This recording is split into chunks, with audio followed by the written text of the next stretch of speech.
오늘 우리가 읽은 본문의 주인공은 부자 청년입니다. 성경 다른 곳에 보면 이제 부자라 하는 말씀도 나오고, 오늘 우리가 읽은 말씀에 보면 이 청년이 재물이 많았다 하는 그런 말씀이 나옵니다. 지난 전교인 새벽 기도회 때 첫날에 이 말씀을 전했기 때문에, 또 우리가 이 내용을 잘 알기 때문에 구체적인 어떤 그런 상세한 말씀을 나누지는 않겠습니다. 이 부자 청년은 한마디로 얘기하면 사회적으로 보면 번듯한 사람이었습니다. 젊은 나이에 그가 관원이었고 또 재물도 많았습니다. 그리고 이 청년을 우리가 읽은 본문 말씀에 보면은 꽤 괜찮은 사람이었어요. 그러니까 지위도 있고 재물도 있는데, 그렇게 되면 사람이 잘못된 방향으로 빠지기가 십상인데, 그렇지 않고 이 사람의 관심은 어디에 있었냐면 영생에 있었어요. 영생에 있었고 선한 것이 무엇인가를 추구했고 거기다가 온전함을 추구했습니다. 그래서 이 사람은 매우 종교적인 사람이었고 사회적으로도 번듯한 사람이라고 말할 수 있는 사람입니다. 그런데 오늘 본문 말씀에 보면 이 사람의 한계를 드러내는 대목이 나옵니다. 이 사람의 한계가 나와요. 그게 뭐냐면 예수님의 마지막 질문에서 이 사람의 한계가 드러납니다. 예수님은 이 사람에게 내 소유를 팔아서 가난한 사람들에게 나눠주고 그리고 와서 나를 따르라, 그렇게 말씀하셨어요. 그런데 이 청년이 그 말씀을 듣고 근심하면서 돌아갔다 그랬습니다. 이 말씀에 순종하지 못한 거예요. 이 부자 청년의 문제는 돈이었습니다. 이 부자 청년의 삶 가운데서 많은 것이 이 사람의 관심사로 드러났었죠. 그러니까 이 사람이 얘기한 것처럼 영생에 관한 것도 이 사람의 관심사였고, 선한 것도 관심사고, 그리고 온전함에 대한 것도 이 사람의 관심사인 것처럼 보였지만, 결국 한 문제에 그의 궁극적 관심이 집중됩니다. 그게 바로 뭐냐면 물질에 대한 문제죠. 돈에 대한 문제죠. 여러분, 성경에 보면 돈에 대한 말씀이 많이 나옵니다. 리차드 포스터라고 하는 사람이 성경에는 하나님의 나라 다음으로 돈에 대한 얘기가 많이 나온다, 그렇게 자기가 발견한 걸 썼습니다. 많은 것이 돈에 대한 얘기죠. 여러분, 예수님을 3년 동안 따라다니면서 제자 중에서 회개의 일을 맡아본 유다는 돈을 빼먹다가 시험에 들었습니다. 돈을 빼먹다가 예수 전도단의 돈을, 회개를 맡고 돈을 관리하다가 돈 때문에 주님을 따르지 못하고 결국은 은 30냥에 자기 스승을 팔아넘겼습니다. 또한 성경에 보면, 여러분, 마태복음 8장에 보면 그 거라사라고 하는 지방이 나옵니다. 거라사라고 하는 지방이 나오는데, 이곳 사람들은 복되신 예수님을 자기 마을에서 제발 좀 떠나라고 그랬습니다. 상식적으로 보면 예수님을 자기 집에 초청하고 자기 마을에 초청해서 예수님이 하신 말씀도 듣고 이적도 보면 그게 좋은 거 아니에요? 많은 사람들이 그렇게 하지 않았습니까? 그런데 이 거라사 지방 사람들은 예수님 보고 제발 우리 동네 좀 떠나 주십시오, 이렇게 얘기했습니다. 왜 그랬냐면 돈 때문이었죠. 예수님이 자기 지역에 오셔서 정말 심하게 귀신 들린 한 사람이 있었어요. 자기 이웃이거든요. 이 사람이 집에서도 안 있어요. 무덤 사이에서 있고 쇠고랑을 채워놔도 다 끊어버리고 불 속에 들어가고 물 속에도 들어가고 하는 그런 심각한 귀신 들린 사람이 있었는데, 이 사람을 예수님이 고치시고 그 속에 있는 귀신들을 돼지 속으로 들어가게 하시니까 그 돼지떼가 비탈로 치달려 내려가더니 바닷속으로 빠져서 다 2,000마리가 몰살을 했어요. 그러니까 이 사람들이 예수님이 사람을 고치신 건 좋은데 이 예수님이 조금 더 우리 마을에 있다가는 주판을 튕긴 거죠. 계산기를 두드렸습니다. 아, 예수님은 우리 마을에 계셔서는 안 되겠구나 하고 예수님 제발 좀 떠나라고 한 거예요. 여러분, 물질의 문제는 여기서 그치는 게 아닙니다. 이스라엘 백성들을 저주했던, 그리고 시험에 빠지게 만들었던 발람이라고 하는 선지자가 있습니다. 민수기 25장에 나오는 이 발람이라고 하는 이 선지자가 모압 왕 발락이 이스라엘 백성들을 저주 좀 해라 그랬는데 하나님이 원치 않으셨어요. 그 부름에 따라 가는 거를. 하나님이 말씀으로도 안 된다. 그리고 나귀가 이 발람을 태우고 좁다란 길에 가는데 발람 이 발을, 나귀 탄 발을 담벼락에다가 비비니까 가지 말라고 하는데, 그리고 여호와의 군대 장관이 칼을 들고 그 나귀 앞에 서서 갈 것을 막았음에도 불구하고 발람이 하나님의 뜻을 어기고 계속해서 가요. 그리고 나중에는 급기야 이스라엘 백성들을 모압 여인들과 이렇게 성적인 범죄를 일으키게 만드는 그 역할을 누가 하냐면 발람이에요. 왜 발람이 그랬습니까? 모압 왕 발락이 제공한 금은보화, 은금, 이것들에 대한 미련을 떨치지 못했기 때문에 그래요. 여러분, 돈의 문제가 이처럼 중요한 영향을 미치는데, 저는 오늘 여러분들과 함께 이 돈에 대한 문제를 생각해 보고자 합니다. 우리가 지난 몇 주 동안에 우리가 하나님의 말씀도 예배도 찬양에 대해서도 같이 이렇게 나눴는데, 예배 가운데 우리는 헌금 시간이 있습니다. 그래서 헌금을 하는데 오늘 우리가 이 헌금에 대해서 같이 생각을 해보자 합니다. 많은 종류의 헌금이 있습니다. 그리고 우리는 헌금을 합니다. 11조 헌금도 하고 감사헌금도 하고 목적을 위해서 헌금도 하고 절기에 드리는 헌금도 있고 우리가 주일마다 드리는 주정헌금도 있습니다. 여러분은 어떤 마음과 생각으로 헌금을 드리십니까? 여러분 어떤 마음과 생각으로 헌금을 하십니까? 뭐 다른 사람이 다 하니까 나도 한다 이렇게 생각할 수도 있고, 뭐 헌금을 하는 생각은 여러 가지일 것입니다. 각가지 여러분들이 다 각각 다를 수 있습니다. 헌금이 어떤 것인가? 어떤 사람들은 교회에 왔으니까 내가 입장료를 내겠다 하는 생각으로 헌금하실 수 있습니다. 극장에 가면 극장에 들어갔을 때 관람료를 내는 것처럼 교회에 왔으니까 나는 관람하는, 예배를 드리는 이 헌금을 하겠다, 그런 마음에 헌금할 수 있습니다. 어떤 분들은 교회에 오래 다니신 분들은 내가 교회의 회원이니까, 교회의 멤버십을 가지고 있으니까 내가 멤버십에 대한 회비를 내는 거다, 그래서 내가 11조도 내고 그래서 내가 감사헌금도 내는 것이다, 이렇게 생각할 수도 있습니다. 또 어떤 분들은 아주 수학적인 그 공식을 머릿속에 집어넣고 내가 이 헌금을 하면 이 헌금이 증가가 돼서 30배, 60배, 100배의 축복으로 내게 돌아올 것이기 때문에 나는 투자에 대한 자본금 형식으로 내가 이 헌금을 한다 라고 하는 헌금을 할 수도 있습니다. 또 어떤 분은 내가 인생을 살면서 내 앞에 수많은 어려움들이 있으니까 그 수많은 재앙과 어려움들을 미리 막기 위한 보험금 정도로 내가 헌금을 한다. 그래서 내가 이 헌금을 하면 하나님이 내게 재앙을 안 해주는, 우리 토속적인 얘기로 하면 액땜하는 그런 마음으로 내가 헌금을 한다, 이렇게 생각할 수도 있을 겁니다. 왜 이렇게 진지하십니까? 진짜 그렇게 헌금합니까?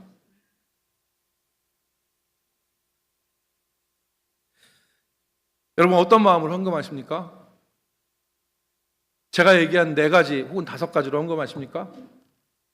이제 우리가 왜 헌금을 하는지에 대해서 생각해 보겠습니다.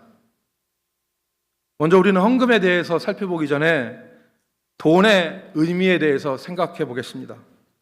성경은 우리가 경험적으로 알고 있듯이 성경도 돈에 대해서 두 가지 성격을 얘기합니다. 첫 번째는 그 부정적인 의미, 두 번째는 긍정적인 의미에 대해 성경은 동시에 말합니다. 그러니까 부정적인 면, 어두운 면이 있는데 성경은 돈을 주의하라고 하죠. 사도 바울이 디모데전서 6장 10절에 돈을 사랑하는 것이 일만하게 뿌리라 그랬습니다.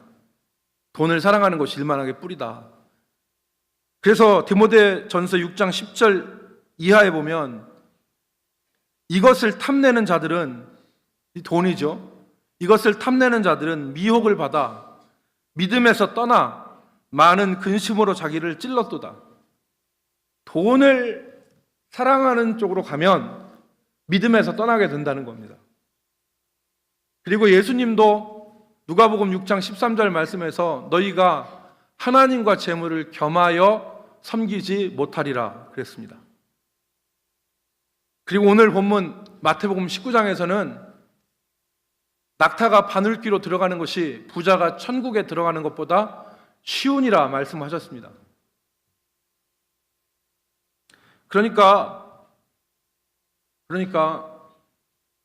이 물질이 얼마나 우리가 경계해야 되고 정신을 차려야 될 것인가를 말씀하는 것이죠. 그러나 부정적인 면만 있는 것도 아닙니다.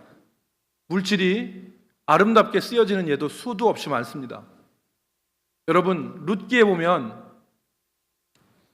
모압에서 10년을 지내면서 폭삭망한 나오미와 룻을 보아스라는 사람이 구해요. 그들의 기업을 물어줍니다. 보아스의 경제력이 룻과 나오미를 살리게 된 것이죠.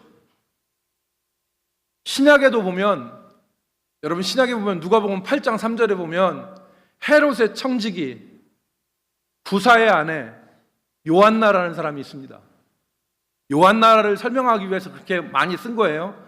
헤롯의 청지기, 헤롯의 재물을 관리했던 사람이죠. 막강한 사람이겠죠.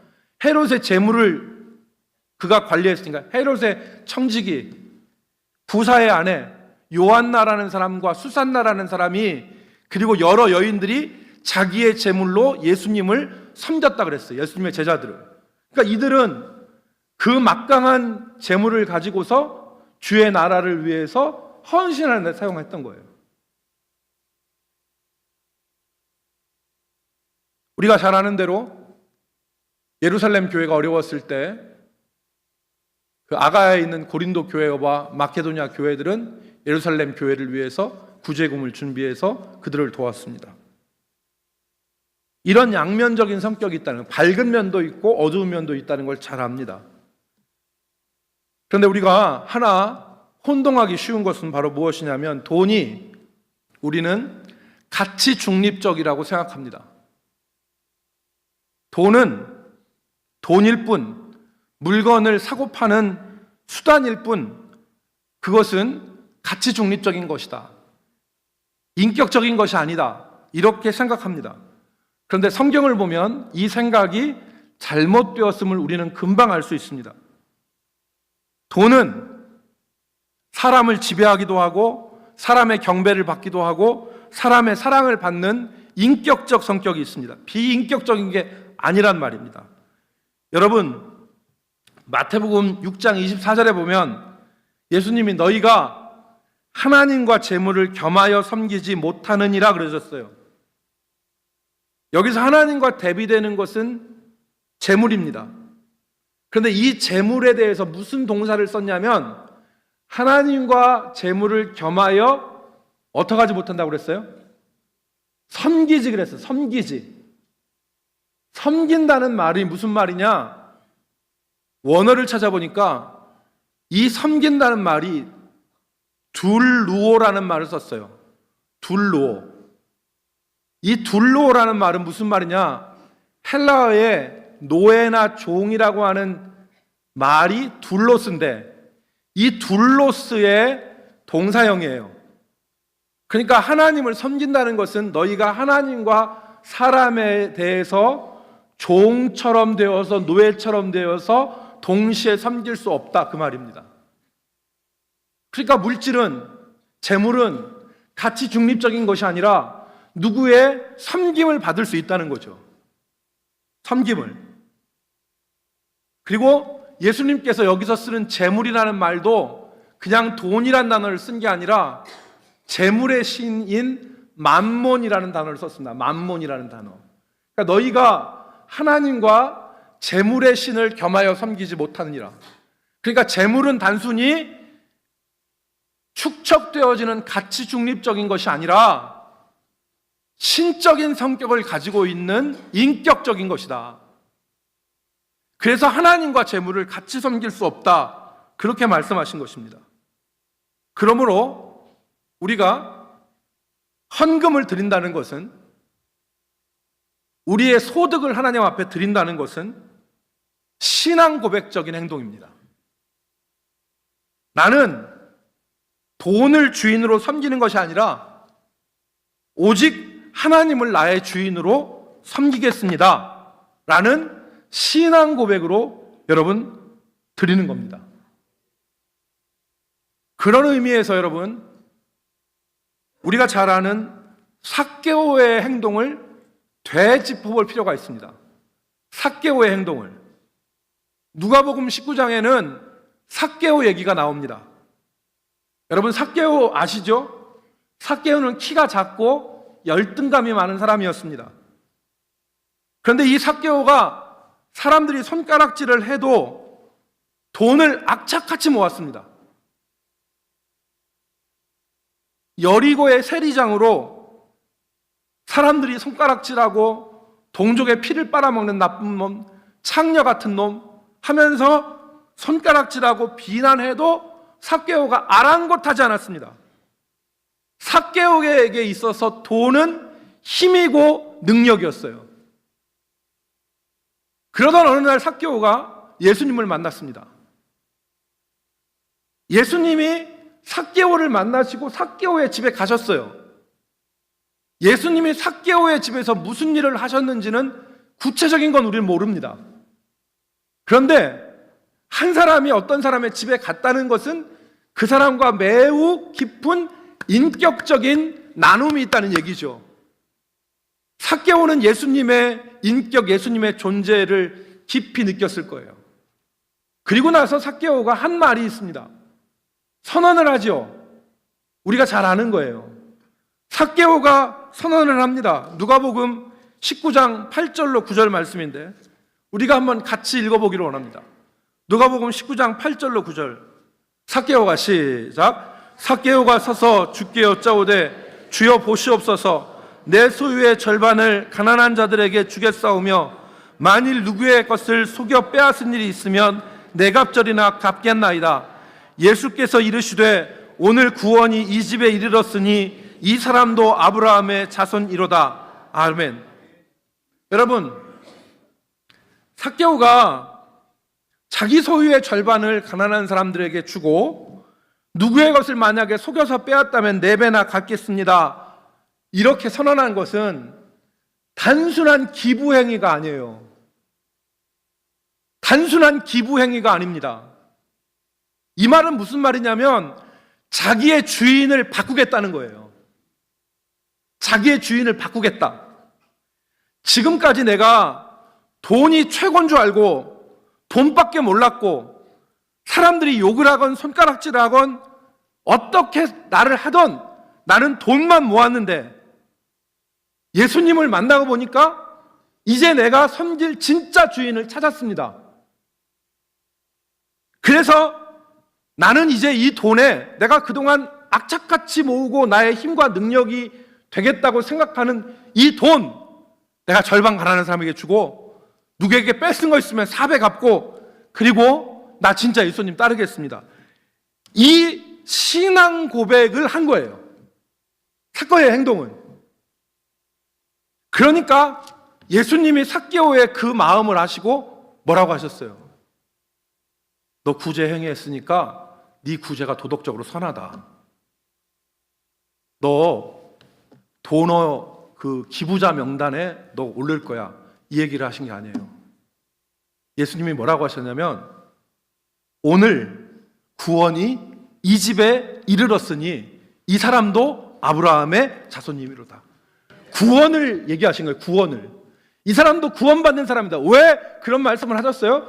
그 사람 속에 주인이 바뀌었기 때문에. 그 사람 속에 주인이 바뀌어서 하나님의 백성으로서 그가 자신을 고백하는 신앙 고백을 했기 때문에 예수님은 이 사람이 구원이 오늘 이 집에 이르렀고 이 사람도 아브라함의 자손이라고 말씀해 주신 거예요. 우리가 헌금을 드리는 것은 이런 의미입니다. 우리가 헌금을 드리는 이런 의미예요. 우리가 헌금을 드린다는 것은 하나님이 나의 하나님이심을 인정하는 신앙 고백으로 드리는 거예요. 그러니까 헌금을 드리는 것은 입장료를 내는 게 아니에요. 헌금을 드리는 것은 멤버십의 회비를 내는 게 아니에요. 헌금을 드리는 것은 적은 자본금을 투자해서 30배, 60배, 100배의 투자금을 회수하는 그 미천을 드리는 게 아니에요. 더더군다나 어떤 재앙이나 불행을 미연에 방지하기 위한 보험금을 내는 것도 아니에요. 헌금은 하나님은 나의 주인이시고 하나님은 나의 하나님이시라고 하는 신앙 고백으로 드리는 겁니다.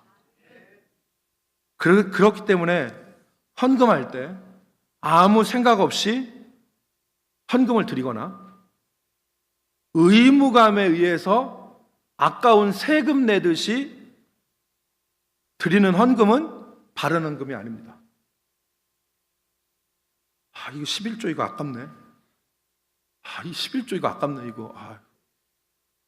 안 내면 목사님이 보겠지. 안 내면 뭐 이렇게 하겠지. 그래서 아까운 세금 내듯이 헌금을 내는 게 아니에요. 그건 바른 헌금이 아니에요. 헌금은 믿음으로 드려야 되는 거예요. 신앙 고백으로. 그래서 헌금 드리는 시간에는 물질과 아울러서 우리의 믿음의 고백도 같이 바구니에 넣어야 됩니다. 아멘? 헌금 드릴 때 물질만 넣는 것이 아니라 우리의 믿음 고백도 같이 바구니에 넣어야 돼요. 그게 하나님이 기뻐하시는 헌금이에요. 부자 청년이 뭘 결정하지 못했습니까? 자기가 따라야 될 진짜 주인을 결정하지 못한 거예요. 그러니까 부자 청년은 내 소유를 팔아서 가난한 사람에게 주고 나를 따르라 그랬을 때에 결단하지 못한 거예요. 오늘 교회에 나와서 교회가 어떻게 돌아가는가 보자. 교회가 어떤 곳인가 이렇게 보자. 이렇게 해서 교회를 관망하는 분들도 계세요. 믿음이 약하면 그럴 수 있어요. 그러나 진짜 하나님의 자녀는 어떤 사람들이냐면 하나님이 나의 하나님 되심을 인정하고 하나님 따르겠다는 믿음 고백으로 헌금하는 사람이 진짜 하나님의 백성이에요. 그 사람이 구원받는 백성이에요. 여러분, 그러니까 금액은 중요한 게 아니에요. 예를 들어서 어디 가서 하루 일했는데 일당을 3만 원을 받았어. 그러면 우리가 11절 3천 원을 하잖아. 다른 사람 보기엔 3천 원은 정말 아무것도 아닌 것 같아도 거기에 내 신앙 고백이 들어가면 하나님에게는 우리가 텔레비 보면은 그 CG라고 나오잖아요. CG가 뭔지 아시죠? 컴퓨터 그래픽의 약자예요. 컴퓨터 그래픽. 그 3천 원의 헌금에는 CG가 발생될 것 같아요. 천국에서는. 그래서 막 그 3천 원에 반짝반짝하는 CG가 막 나타나지 않겠어요? 하나님이 그 예물을 그렇게 기뻐 보이시지 않겠어요? 헌금은 그런 거예요. 반면에 어떤 사람이 3억을 버는 사람이 있어. 근데 3천만 원을 11조를 해야 되는데 아까워 죽겠어. 내가 이거 내가 11조 하느라고 이거 교회 좋은 일만 시키고. 이렇게 된다면 그 헌금은 아무것도 아니라는 거지. 그 헌금은. 우리 대전 남북교회 성도들이 헌금을 헌금답게 드릴 수 있기를 주의 이름으로 축복합니다. 헌금을 믿음의 고백으로 드릴 수 있기를 주의 이름으로 축복합니다. 정말 헌금은 믿음으로 드려야 되는 거예요. 믿음으로. 우리가 헌금 드릴 때 물질만이 아니라 내 믿음의 고백도 같이 바구니에 넣는 거예요. 하나님 그래서 기뻐하시는 거예요. 그래야지. 그런데 이제 우리가 좀 더 생각해 볼 것은 하나님이 왜 헌금하라고 하시느냐? 하나님이 왜 우리에게 헌금을 강요하시느냐? 하나님은 우리에게 11조를 하라고 하셨고 출애굽기 23장 14절 15절에 보면 절기에 하나님 앞에 나올 때는 빈손으로 나오지 말라 그랬어요. 출애굽기 23장 15절 말씀에 보면은 하나님이 뭐라고 말씀하면 절기에 빈손으로 나오지 말아라. 여러분, 왜 하나님이 이런 강요를 하실까요? 왜 의무적인 그 명령을 하셨을까? 우리 생각해 봐야 되는데 그것은 단도직입적으로 말씀을 드리면 그것은 우리를 견고하게 하시고 은혜를 주시기 위해서 그렇게 하신 겁니다. 여러분, 소득은 11조는 소득의 열의 하나를 구별해서 하나님 앞에 드리는 거예요. 근본 정신이 내 모든 소유가 하나님의 것인데 그 중에 하나, 열 중에 하나를 구별하여 하나님 앞에 드린다는 신앙 고백이에요. 그래서 이 11조를 드릴 때마다 성도들은 하나님을 인정하고 하나님을 바라봐요. 하나님이 계시다는 것, 하나님이 나의 주 되신다는 것을 11조를 통해서 고백을 해요. 그러나 이것이 의무가 안 됐고 사람들이 물질의 풍요와 세상의 쾌락 가운데 살면 하나님을 잊어버리죠. 그래서 신명기 8장에 보면 신명기 8장 11절로부터 14절에 보면 하나님이 이스라엘 백성 모세를 통하여 이스라엘 백성들 할 때 경계한 게 있어요. 그게 뭐냐면 너희가 그 땅에 들어가서 먹고 배부르고 아름다운 집을 짓고 소와 양이 늘어나고 은금이 증식되고 소유가 많아지게 되어지면 너희가 교만하여 하나님을 잊어버릴까노라 그랬어요. 그러면서 8장 17절 신명기 8장 17절에 그러나 내가 마음에 이르기를 내 능력과 내 손의 힘으로 내가 이 재물을 얻었다 말할 것이라. 내가 한 거다 그 얘기. 내가 한 거. 내 능력과 내 손의 힘으로 내가 이 재물을 얻었다 할 것이다. 교만해서 18절 내 하나님 여호와를 기억하라. 그가 내게 재물 얻을 능력을 주셨습니다. 재물 얻을 능력을 주셨습니다. 이같이 하심은 내 조상들에게 맹세하신 언약을 오늘과 같이 이루려 하심이라. 하나님이 이렇게 하나님을 기억하고 11조 하라고 하시는 이유는 오늘날과 같이 그들이 출애굽에서 약속의 땅에 직전에 온 것과 같이 하나님이 너희 조상들에게 맹세하신 하나님의 축복을 다 완전히 너희에게 이루려고 하십니다. 그 말입니다. 축복으로 나아가기 위해서. 절기도 마찬가지죠. 절기도 하나님 빈손으로 나오지 말라는 것은 절기는 이스라엘 백성들에게 중요한 거예요. 오늘날과 같이 추수감사절, 성탄절, 부활절 이런 의미가 있는데 이런 의미 있는 행사에 열애가 되지 말라는 거예요. 열애가 되지 말라는 거. 내 물질이 있는 곳에 내 마음도 있다고. 하나님의 이러한 그 은혜 가운데서 열애되지 말고 가난한 사람이라 하더라도 정성껏 물질을 준비해 하나님 앞에 드릴 때 그 하나님의 은혜가 그 사람들 가운데 넘치도록 일어나는 것을 하나님은 아시는 것이죠. 그러므로 오늘 우리가 하나님께서 우리에게 부과하신 이 헌금 이것에 대해서 우리가 거부감이나 무거운 의무감만을 가지는 것이 아니라 하나님 우리에게 이렇게 말씀하시는 우리를 견고하게 하시고 우리를 새롭게 하심이라는 것을 기억할 수 있기를 주의 이름으로 축복합니다. 마지막으로 우리가 드리는 자원하는 헌금에 대해서 생각해 보겠습니다. 우리는 자원하여 헌금을 드립니다. 그런데 하나님은 이 자원하는 마음을 사랑하고 기뻐하십니다. 우리가 드리는 헌금에는 자원하는 즐거운 마음이 있어야 돼요. 억지로나 인색함으로 드리는 것이 아니라 즐거운 마음으로 자원하여 드리는 것이 있어야 돼요. 그 자원하는 마음이 있을 때 그 사람 삶에 은혜와 감사가 더욱더 넘치는 것입니다. 여러분, 하나님 앞에 정말 자원해서 헌금을 드릴 때 마음이 어때요? 기뻐요. 기뻐요. 1년 내내 가도 자원하는 헌금, 감사 헌금 한번 못하면 그 신앙생활에 여러분 은혜가 있을까요? 기쁨이 있을까요?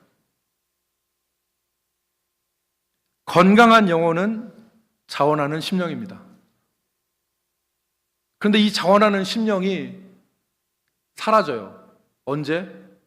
죄가 들어오면. 죄가 들어오면 사라집니다. 하나님 앞에 무엇을 좀 해볼 수 있을까? 하나님께 어떻게 좀 충성할 수 있을까? 이 마음이 은혜가 있고 순수한 심령 가운데는 이것들이 일어나거든요. 그런데 죄가 들어오면 이게 모닥불에 물 껴는 것처럼 자원하는 심령이 다 사라져 버립니다. 여러분, 그래서 다윗이 얼마나 신실한 사람이었어요? 그런데 이 다윗이 밧세바라는 여자 때문에 간음죄를 짓잖아요. 간음죄를 짓고 간음죄 진 것만 죄가 아닌데 죄가 아니라 이 여자가 임신을 하니까 그 남편한테 자기 애가 아니라는 것을 알리기 위해서 남편을 불러들이고 남편이 동침하지 않으니까 사지로 몰아넣어서 죽였어요. 간음죄만 진 게 아니라 살인죄도 짓고 거짓에 사로잡혔잖아요. 다윗의 영혼이 얼마나 어두운 가운데 시달렸어요. 그러니까 수도 없이 많은 이 불안과 괴로움의 날들이 지속이 됐는데 다윗이 회개하는 심령을 하나님 앞에 간구했을 때 다윗이 두 가지를 하나님 앞에 간구했어요. 그 첫 번째가 뭐냐면 마음의 구원의 즐거움을 회복시켜 주시고, 두 번째는 자원하는 마음을 주셔서 하나님 앞에 다시 서게 해달라는 거예요. 시편 51편 12절 보니까 주의 구원의 즐거움을 내게 회복시키시고 자원하는 심령을 주사 나를 붙드소서 그랬어요. 붙드소서. 여러분, 그러니까 오늘 하나님 앞에 우리가 드릴 때 정말 자원하는 심령으로 기쁜 마음으로 즐거운 마음으로 드릴 때 우리 영혼이 살아나는 줄을 믿으시기 바랍니다. 자원하는 마음, 기쁜 마음으로. 억지로나 인색함으로 드리지 말고 하나님께 인색하면 안 됩니다. 하나님께 인색하면 안 돼요. 하나님의 인색하지 말고 하나님께 억지로 드리지 말고 우리의 헌금이 신앙의 고백의 행동이 되기를 주의 이름으로 축복합니다. 나는 물질을 의지하지 않고 공중에 나는 새를 먹이시고 들의 백합화를 입히시고 나의 일생을 책임지실 하나님을 믿습니다.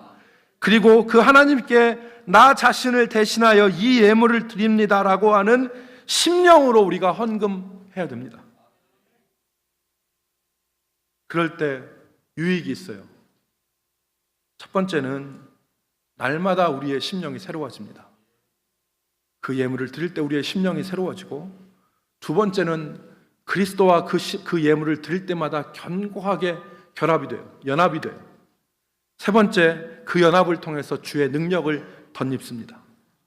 오늘 우리 모든 성도가 하나님 앞에 신앙 고백으로서의 헌금을 드리고 그 헌금을 드림으로 우리의 심령이 새로워지고 은혜가 더욱더 굳건해지고 주와 결합하여지는, 연합되어지는 귀한 역사가 있기를 주의 이름으로 축복합니다. 기도하겠습니다. 하나님께서 온 세계와 만물이 내 것이라 말씀하셨는데 오늘 우리에게 11조를 드리라고 하시고 또 절기에 빈손으로 나오지 말라고 하신 그 이유를 우리가 기억하게 하셔서 자원하는 심령으로, 즐거움으로, 신앙 고백의 이 고백으로 하나님 앞에 예물 드릴 수 있는 저희가 되게 하시고, 이후에 주님 오실 때까지 우리가 헌금 바구니에 우리의 물질을 드릴 때 물질만이 아니라 우리의 신앙의 고백도 함께 드리는 귀한 은혜가 날마다 있게 하여 주옵소서. 그래서 우리의 신앙이 새로워지고 우리의 믿음이 굳건해지고 주와 연합하여 더욱더 굳건한 믿음으로 살아갈 수 있는 저희들 다 되게 하여 주옵소서. 예수님의 이름으로 기도 올리옵나이다.